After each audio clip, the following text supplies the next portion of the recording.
Nous devons tous être prudents et sensibles car les jours sont mauvais. Le discernement spirituel est très important en cette période.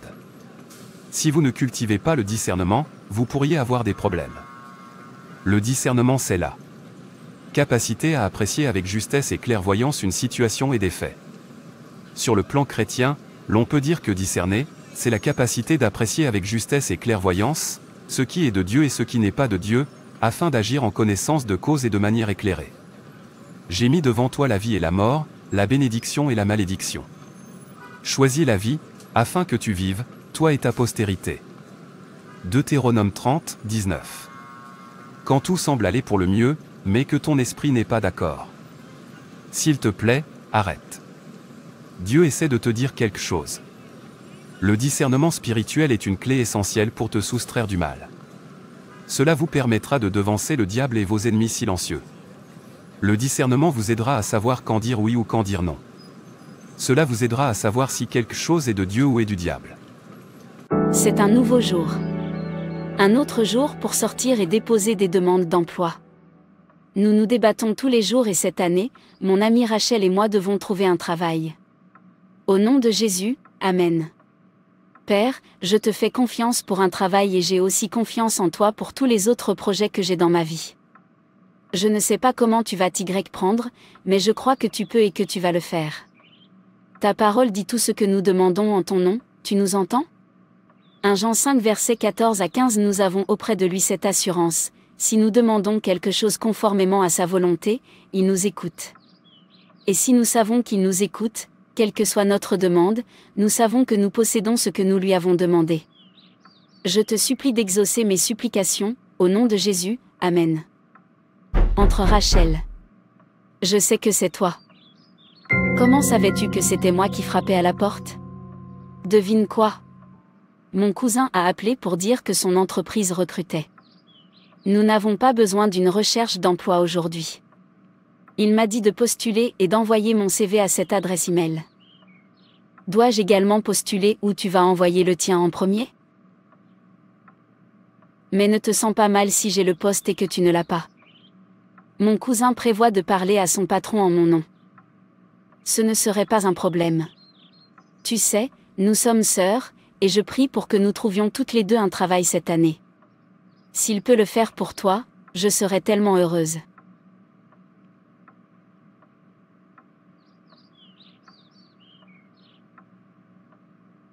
Vous êtes invité à un entretien chez KPMG le lundi à 9 h. Assurez-vous de venir à l'heure. Merci. Jésus. Je ne m'y attendais pas, laisse-moi appeler Rachel. KPMG t'a-t-il envoyé un message vous invitant à l'entretien ? Oui, j'ai déjà commencé à préparer l'interview à laquelle tu as également été invité. Oui, je suis quand même surpris. Tu te souviens que ton cousin a dit qu'il n'avait besoin que d'une seule personne ? C'est ce qu'il m'a dit. Tu es officiellement ma compétitrice. Je suis sûre que je pourrai avoir le poste. Je te souhaite bonne chance. Mon ami. Nous vous verrons lundi. Anna a donc également été invitée à l'entretien. Je détesterais qu'elle obtienne ce poste avant moi. Je le regrette beaucoup. Je n'aurais pas dû lui parler de ce travail. J'ai vraiment envie d'y entrer. Cette entreprise est une multinationale et j'aimerais y travailler. Je devrais appeler mon cousin. Il devrait pouvoir parler à son patron en mon nom. Bonjour, Rachel. L'entretien aura lieu lundi. Je croyais que tu avais dit que tu devais parler à ton patron en mon nom. Pour que je puisse avoir le poste. Pourquoi a-t-il invité d'autres personnes à l'entretien ? En fait, je lui ai parlé. Elle m'a dit que seules 3 personnes seraient interviewées. Et si tu es performante, tu seras choisie. J'ai donc fait ma part. Tu dois également bien faire ta part. Cela signifie que j'ai 2 concurrents. Je dois éliminer mes concurrents du jeu. Qu'est-ce que tu prévois de faire ? La deuxième candidate n'est-elle pas ton amie ? Tu ferais mieux de te préparer pour l'entretien et de demander une faveur à Dieu. Je vous enverrai les éventuelles questions qu'il pourrait vous poser. Très bien. Je vais les attendre. Merci beaucoup. Et au revoir. Rendez-vous lundi. Je vais devoir suspendre cette amitié jusqu'à ce que j'obtienne le poste. Je ne peux pas me permettre de prendre le risque que c'est mon ami qui obtienne le poste. C'est moi qui dois avoir cet emploi. Je dois faire quelque chose. Je devrais aller voir Dora demain. Elle m'a dit qu'elle connaissait quelqu'un doté de super pouvoirs qui pourrait m'aider à trouver un travail ou à épouser l'homme de mon choix. Je sais qu'elle peut me donner des conseils sur la marche à suivre. Je n'aurais jamais pensé me retrouver dans cette situation. J'aurais dû postuler discrètement pour ce poste. Oh, ma chère Anna. Je t'aime tellement. Mais mes besoins passent avant tout. J'espère que Dora pourra m'aider à me sortir de cette situation. Je me suis mis dedans. J'ai tellement peur qu'Anna obtienne le poste parce qu'elle a obtenu son diplôme avec mention très bien, alors que j'ai obtenu mon diplôme avec mention passable. Ils voudront certainement la recruter. Non, je ne peux pas laisser ça arriver. J'espère rencontrer Dora à la maison. Aujourd'hui c'est samedi. Bonjour, petite amie. Qu'est-ce qui t'amène chez moi ce samedi matin, ma fille? J'ai besoin de ton aide. Pouvons-nous en parler? Je suis tellement en colère et confuse en ce moment. Mon cousin m'a dit qu'il y avait un poste vacant dans son entreprise. Vous savez, il travaille dans une grande organisation multinationale.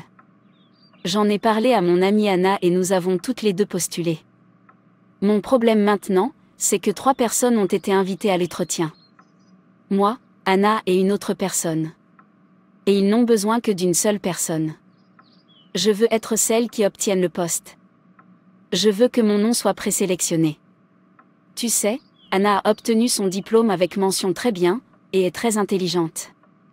J'ai peur qu'elle soit choisie plutôt que moi. S'il te plaît, aide-moi. Comment puis-je t'aider? Laisse-moi réfléchir. Et si tu m'emmenais voir la prophétesse dont tu m'as parlé? Oui, la prophétesse reine. Elle peut t'aider. Je suis la preuve de ce qu'elle peut faire. Je vais t'y emmener. Donne-moi 1 heure pour me doucher et me préparer.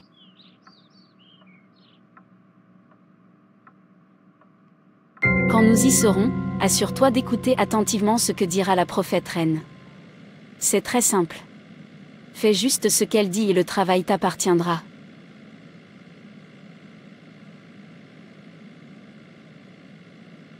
Rachel, bienvenue sur le terrain des solutions. Arrêtez de vous inquiéter, car vous êtes au bon endroit. Vraiment?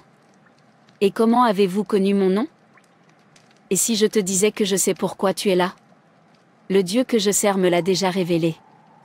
Vous voulez être la candidate choisie pour le poste, non? Maintenant, choisissez une carte de la table.et laisse-moi te donner une solution. J'espère avoir choisi la bonne carte. Ça l'est. Je vois que tu as choisi une carte rouge. Prends le collier sur la table et donne-le à ton amie. Si tu n'étais pas venu ici, elle aurait été la candidate préférée. Je vois que son nom figure sur la liste des finalistes. Tu dois donner ce collier à ton amie et tu dois t'assurer qu'elle porte ce collier pour l'interview. Ce collier lui apportera malchance et rejet. Il y a une inscription maudite sur le verso du collier qu'elle ne doit pas voir. Assure-toi qu'elle porte ce collier le jour de l'entretien et le poste t'appartiendra. Car ce collier va l'envoûter et un esprit de rejet va la posséder, et le poste lui sera refusé. Je ferai ce que tu as dit, Reine-Mère. Je suis sûre qu'elle enfilera le collier ce jour-là. Merci, Reine-Mère. C'est fait. Mais fais en sorte que personne ne voie ce collier avant de la lui donner. Allez-y et réussissez. N'oubliez pas de revenir me faire le rapport. Père, merci pour le miracle du sommeil et du réveil. Je vous remercie car mon succès est entre vos mains et non entre les mains d'un homme. En ce qui concerne cet entretien, je rejette tout rapport négatif. Je rejette tout esprit de peur, d'intimidation, de manque de confiance face à cet entretien. Car ce n'est pas un esprit de timidité que Dieu nous a donné, mais un esprit de force, d'amour et de sagesse. 2 Timothée 1 verset 7. Toute volonté des forces de ténèbres contre moi soit détruite par le feu de Dieu au nom de Jésus. Que mon âme, ma mémoire et mon esprit soient couverts dans le sang de Jésus. Seigneur, accorde-moi ta faveur et fais-moi exceller dans cette interview. Puisse votre faveur inhabituelle localiser Rachel et moi. Père, tu rends toutes les impossibilités possibles. Je prie pour qu'il ait besoin de plus d'une personne pour ce travail. Créer des opportunités pour que mon ami et moi puissions obtenir ce travail au nom de Jésus. Merci mon Père. Je promets de toujours payer ma dîme et de soutenir votre travail si vous m'aidez à obtenir ce travail. J'ai confiance en toi, mon Seigneur. Anna, ne prends rien auprès de personne aujourd'hui. Assure-toi de refuser tout cadeau qui vous sera offert aujourd'hui. C'est quoi cette voix? Serait-ce mon instinct ou le Saint-Esprit? Qui m'offrira un cadeau aujourd'hui? C'est une interview. Ce n'est pas une fête à ce que je sache. Bonjour, êtes-vous également là pour l'entretien? J'espère que nous y arriverons tous les deux. Oui, je m'appelle Anna et tu es Elia. Oui, y compris mon ami qui n'est pas encore là. C'est la 3e candidate. Quelqu'un arrive. C'est peut-être ton ami. Bonjour Rachel. Tu es tellement belle. Oui, merci beaucoup. Oh, cela rappelle que je t'ai gardé un cadeau qui ira très bien avec ton habillement. Ça fera de toi une vraie princesse. Vraiment? Je veux dire, nous sommes là pour un entretien, et tu as encore eu le temps de m'acheter un cadeau. Merci beaucoup. C'est tellement attentionné de ta part. C'est un collier en diamant. Assure-toi de ne pas l'enlever. Laisse-moi te le mettre sur ton cou. Non, s'il te plaît. Je n'ai pas envie de porter un collier. Pourquoi est-ce que tu rejettes mon cadeau? Pourquoi ne peux-tu pas le porter aujourd'hui? Ça t'ira tellement bien. Ce n'est pas ça. Peux-tu me le donner? Je le porterai la prochaine fois. Mais pas aujourd'hui. Non, je le porterai une autre fois. Anna Richard, c'est à ton tour d'être interviewée. Laisse-moi te montrer le chemin. Oh, qu'est-ce qui s'est passé? Comment a-t-elle rejeté mon cadeau? Tout mon plan tombe dans l'eau. Je suis finie. En rejetant mon collier, toutes les incantations que la prophétesse reine a fait contre elle seront sans effet. Je suis vraiment très triste et très fâchée. Qu'est-ce qui lui a donné le courage et la présence d'esprit de refuser ce cadeau? C'est bien, alors dites-nous pourquoi devrions-nous vous employer?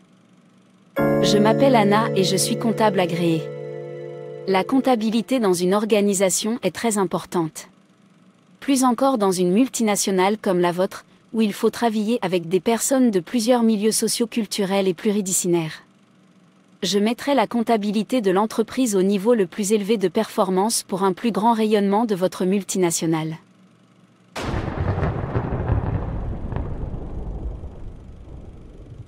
Tu peux partir. Je suis tellement impressionné. Pas étonnant qu'elle ait obtenu son diplôme de avec mention très bien. Oui, elle a obtenu de meilleurs résultats que la première personne que nous avons interviewée. Appelons la personne suivante. La prochaine personne, s'il vous plaît. J'ai un message. Laisse-moi vérifier. Quoi? J'ai été embauchée. Comment est-ce arrivé? J'ai envie de crier. C'est Jésus qui l'a fait. Merci. Père. Je devrais appeler Rachel. Je crois qu'elle a également eu un emploi. J'ai prié pour que nous ayons plus de chances d'être acceptés tous les deux. Elle ne répond pas à mes appels ni à mes messages. Je suppose qu'elle est toujours en colère parce que j'ai refusé son cadeau. Je devrais lui rendre visite. J'espère qu'elle sera à la maison cette fois-ci. Rachel, pourquoi m'évites-tu? Je me rendais chez toi. Tu venais pour te mettre en valeur. Quoi qu'il en soit, je le sais déjà. Mon cousin m'a dit que toi et l'autre gars aviez été présélectionnés. Félicitations à toi. Ils ont recruté plus d'une personne. J'aurais aimé que ce soit toi. Ton cousin a promis de t'aider. Que s'est-il passé? C'était une question de mérite. Tu es la raison pour laquelle je n'ai pas obtenu le poste. Tu m'as énervé. Et je pense que cela a affecté mon humeur. Je suis vraiment désolée de t'avoir mise en colère. Nous ne pourrons plus jamais être amis. Tu as pris ce qui m'appartenait. Je parle du poste que tu as décroché. Tu as refusé le cadeau qui aurait dû te faire perdre ce poste. Le cadeau n'était donc pas ordinaire. Pas étonnant que le Saint-Esprit m'ait prévenu à l'avance. Je comprends pourquoi il est important d'avoir un esprit de discernement. Je priais pour que nous puissions être recrutés tous les deux. Et tu préparais ma chute. Je ne le regrette pas. Je ne t'ai jamais vraiment apprécié. Je veux dire, nous étions amis à l'école. Tu es devant moi. Pourquoi ça doit toujours être toi? Et maintenant tu as pris ce qui m'appartenait. Je ne t'aime pas. Mais j'ai tout fait pour t'aider à l'école. Rachel, j'ai fait tes devoirs pour toi. Nous avons étudié ensemble. Nous avons tout partagé. La seule chose que je ne pouvais pas faire, c'était de te faire passer des examens. C'est comme ça que tu me remercies? C'est pourquoi la Bible dit que le cœur de l'homme est tortueux par-dessus tout. Qui peut le connaître? Je suis tellement déçue. Je prie pour que Dieu te délivre et purifie ton cœur. Comme la Bible le dit, le cœur de l'homme est vraiment tortueux par-dessus tout. Je ne pouvais pas imaginer que c'est mon ami qui pouvait concevoir de telles choses contre moi, jusqu'à aller voir les forces de ténèbres pour m'envoûter et me nuire. Frères et sœurs, c'est tout pour cette vidéo. Si cette vidéo vous a plu, n'hésitez pas à liker, commenter et partager autour de vous afin qu'une âme puisse être sauvée et restaurée. Et n'oubliez pas de vous abonner à la chaîne Animation Chrétienne et Édification pour ne manquer aucune de nos prochaines vidéos. Que Dieu te bénisse.